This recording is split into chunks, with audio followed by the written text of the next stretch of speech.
But Yeah. big fella, we got some news, man. Obviously, the Dallas Mavericks, they made the decision to let go of Nico Harrison. No surprise. It was no surprise that it was going to happen. I was watching Inside the NBA on TNT, on ESPN. It's no longer on TNT. It's now on ESPN. I apologize for that mistake, folks. No, it happens, man. I mean, I'm still not used to it. I went to TNT the other night in order to try to find it. So I was like, wait a minute. I'm like, wait a minute. It's on ESPN. So that's a common mistake, brother. No, it's all good. But it was going to happen with Nico Harrison with the Dallas Mavericks. I mean, unfortunately, he's always going to be remembered for the Luka Doncic trade. As general manager of the Dallas Mavericks, his record was 182 and 157, which ended his firing due in November 2025. The Mavericks, during his time, they reached the finals in 2024 and the Western Conference Finals in 2022. He was fired after a 3-8 start to the 2025-2026 season, following a significant drop in team performance after a trade in February 2025, of course, with Luka Doncic. The shocking trade of all, the most shocking trade in sports history. Because how could the Dallas Mavericks would trade their perennial all-star, perennial first-team All-NBA player in Luka Doncic to the Dallas Mavericks? No one anticipated this, champ. No one, not even 2K, would approve the trade.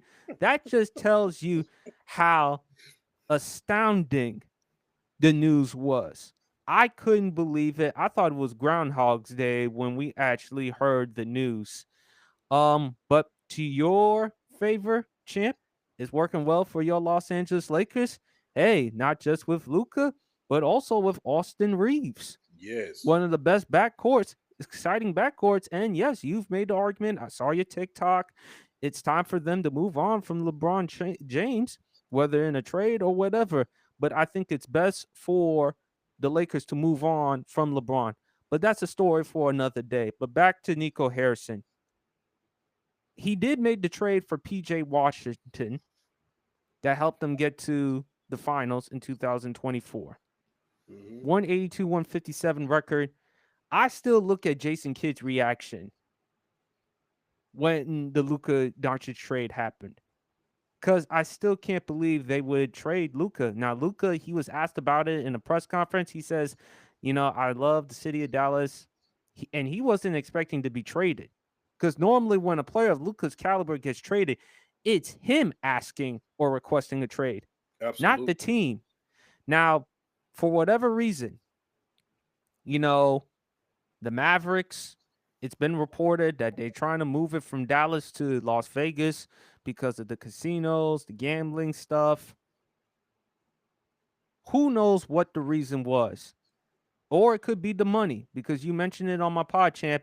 Would they pay Luka the max at over $300 million? Would they do that? That's another concern that you had to look at for the Dallas Mavericks. But the thing is, you bring in Anthony Davis, you bring in Kyrie Irving. I also sent you an article, champ, from the Athletic. It was reported that Nico Harrison urged Anthony Davis to come back and play. And this is at the time he was away due to the calf strain injury. But Yeah. the Mavericks medical staff was like, no, we're not bringing him back on the court until he is 100% healthy, because they feared he could rupture his Achilles. And if you look at history, Tyrese Halliburton with the NBA Finals, remember, he suffered a calf strain injury that led to Achilles. Kevin Durant, Absolutely. years ago, he suffered a calf strain injury in the Western Conference semifinals against the Houston Rockets, and then later ruptured the Achilles in the NBA Finals. So I can understand from the Dallas Mavericks standpoint, we just got Anthony Davis in a trade. We know Anthony Davis has had durability problems throughout his career. And I think also for Anthony Davis moving forward, he's going to have to slim down in Dallas because his weight has been up. I mean, did you see the recent photo of him looking a little bit heavy? I mean, it made Champ look a little bit skinny. I mean, that's how bad as it is. I mean, well, after all, it is Dallas. Good eating in Texas. Texas barbecue. That's one thing. Champ, you talk about how the food over there, and shout out to BRF is in the building. How you doing, big fella? Man, you know how much goddamn work that was to get this freaking desk together, boy. That was some Hey, work. hey, hey, Jesus. hey! That I was spent a good amount of money getting you that bro. desk, so you better appreciate that. That's a Whew. good Christmas That desk for you. I never hey, for one, I didn't say I didn't. I just said that was a lot of work I because didn't expect you to have that son of a one, gun up today. I I thought you were did gonna have it up by Monday. I didn't expect you to have see it. No, man, no, no. Okay, I got off. I got off at work a little before 5. I came home, had to go back out, had to get dinner. Came back, ate. Then I started working on it about like I was finished with it. I just got finished with it maybe like 10 minutes, like 10, 15 minutes ago. So, but I mean, I still had to get it settled in. So right now, I'm just kind of like I'm testing it out right now. So hopefully by next week, I'll have it exactly where I want it. But right now, I'm just like I'm just look. I wasn't expecting it, so I'm like completely thankful, and this is gonna help me out a lot. So I really do appreciate it. But my back is killing me right now because I was literally sitting on the floor, kind of trying to get this thing together. I'm like, okay, oh, okay, this one, this one, this one. I'm like, okay. But once I got it going, it was nothing. Like so, but yeah, I'm like, bro, like from the bottom of my heart, like I appreciate all y'all even thinking of me to give me something like this. So it means the world. It really does. Absolutely, BRF. You're more than deserving of It it. really I'm does. glad you enjoy it and use it for good use. But BRF, just to give you some context, we're Oh, discussing absolutely. with for context, BRF, we're discussing about the Nico Harrison trade. Um, Um, obviously, but back to you. him getting fired. Yes, we're discussing that right now as we speak. But no surprise, champ Okay. BRF, that Nico Harrison was fired. Unfortunately for him, his legacy will always be trading Luka Doncic. I don't understand it. BRF, there was also the report from The Athletic that the Mavericks forbade Anthony Davis to come back to return to play after the calf strain injury. Nico Harrison urged the Mavericks. I'm sorry, Nico Harrison urged Anthony Davis to come back. I think it's just a culmination of things. You see the Dallas Mavericks where they are this season. They had some expectations with the number 1 overall pick in Cooper Flag, Klay Thompson. Well, only good thing with Klay Thompson, he's with Megan Thee Stallion. So there's nothing. I mean, undisputed world champ is jealous, so we all I know am that. jealous, man. Damn, I should have kept boxing. Damn, I should have kept boxing. Shit. But but like I said, man, it's a culmination of things. Charles Barkley said that he felt like he's being used as a scapegoat, and he mentioned that he is a good friend of Nico Harrison. So I just think it's just a culmination of things that led to the firing of Nico Harrison. I also mentioned that reportedly the Dallas Mavericks are trying to move to Vegas because, again, the gambling, the casinos, things of that nature.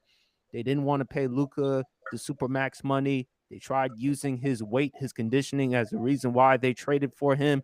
But still, in all, it was a shocking trade. No one's going to forget this at any time soon because no one anticipated this. Not even 2K would approve the trade. That just tells you all you need to know how shocking the trade was. BRF or champ, whoever wants to go on the firing of Nico Harrison. Oh man, that is not surprising. If you really want me to be honest with you, I thought it was going to take like another year.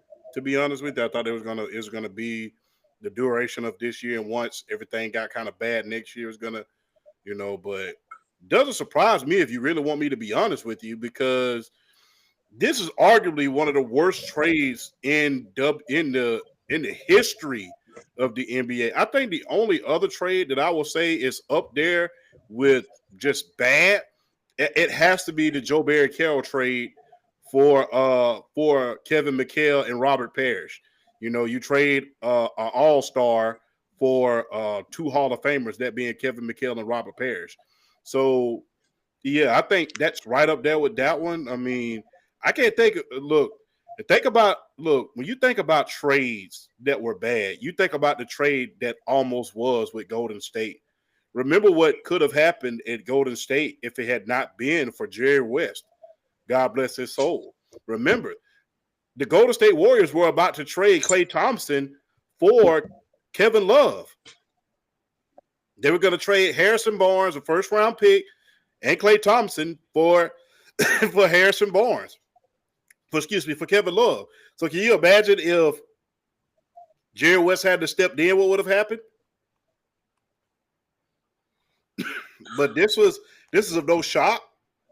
It took a little bit longer than I expected. It took a little bit less than I expected. But yeah, no shock there. BRF. I mean, yeah.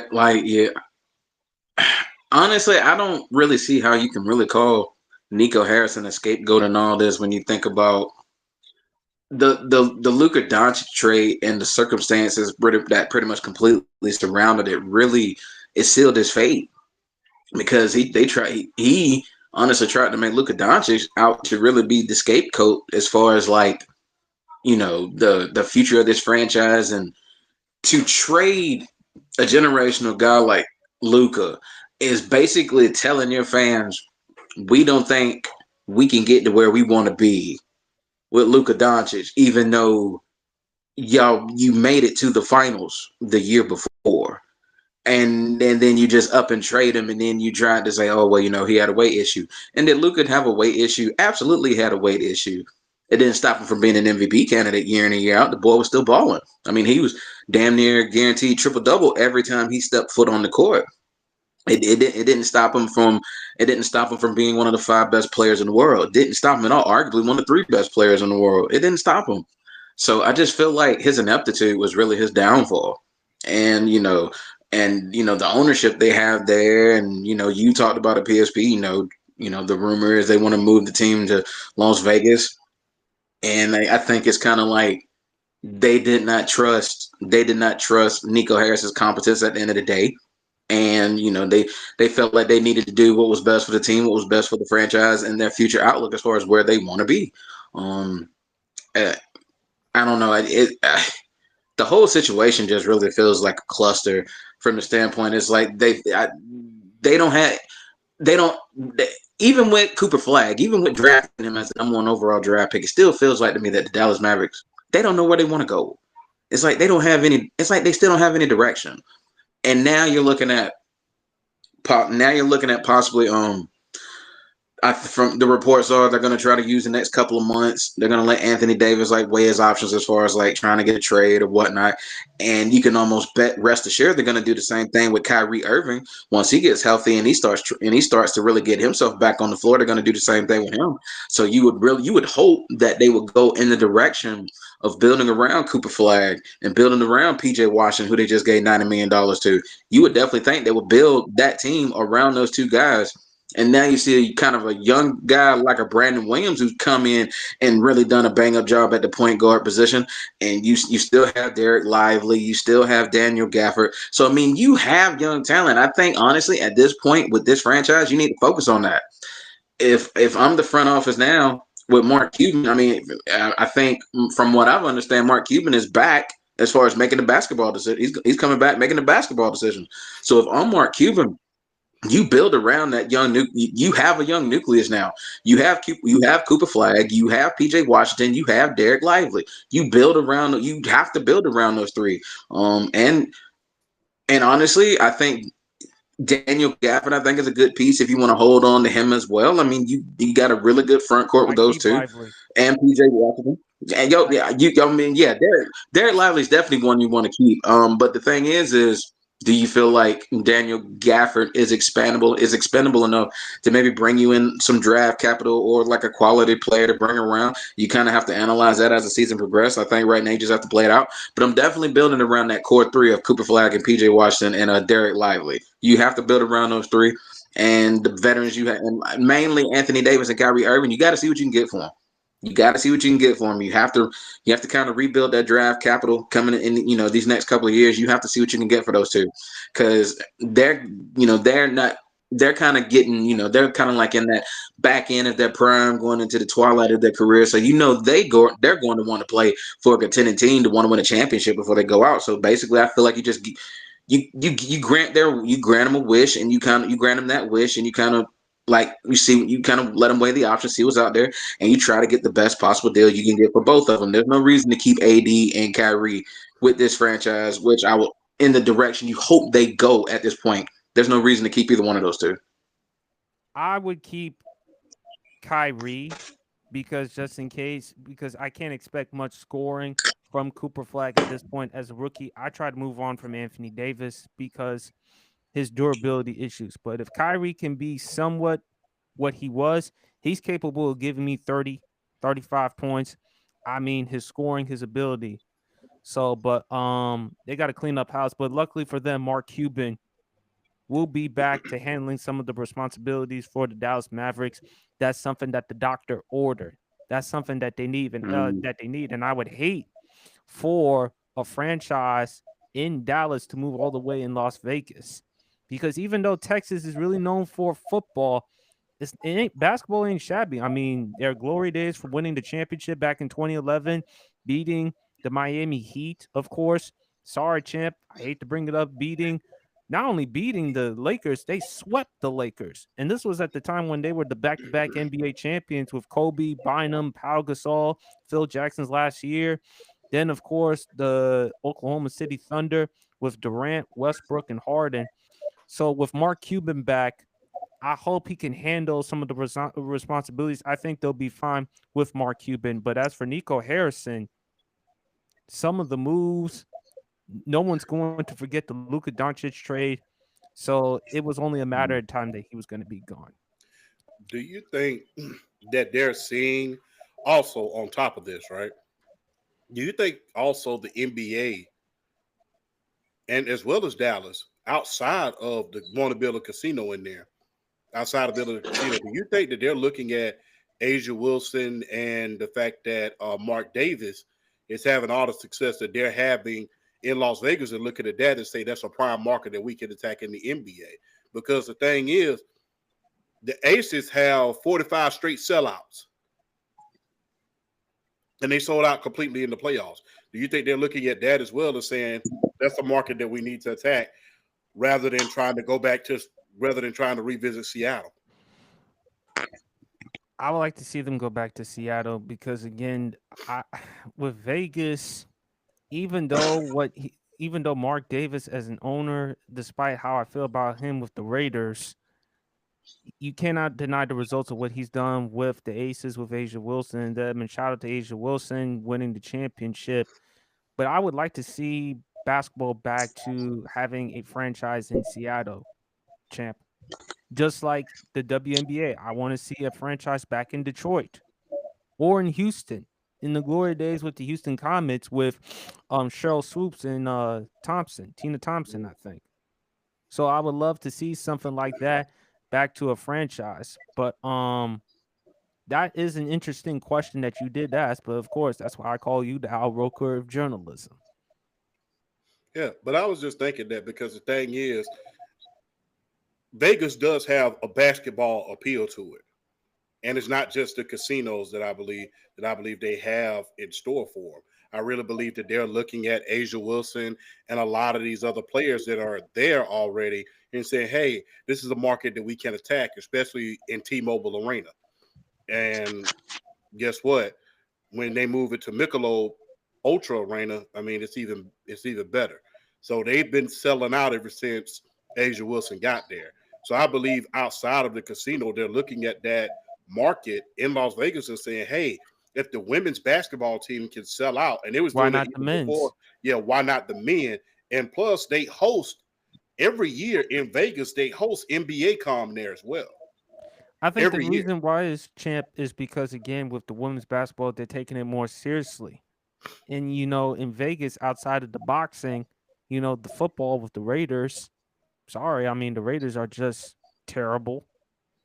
And boxing nowadays is just not the same. unless you want to bring old school fights. I mean, obviously, you heard 2026 Floyd Mayweather and Mike Tyson fighting each other, which nobody wants to see. I mean, look, champ, if I want to see two old dudes fighting, I'd rather go see them at a bar or a barbecue. We've seen that before. All of us have been to barbecues, cookouts, and stuff of that nature. We see the two drunk old dudes fighting with each other. That's the type of fight we're accustomed to seeing.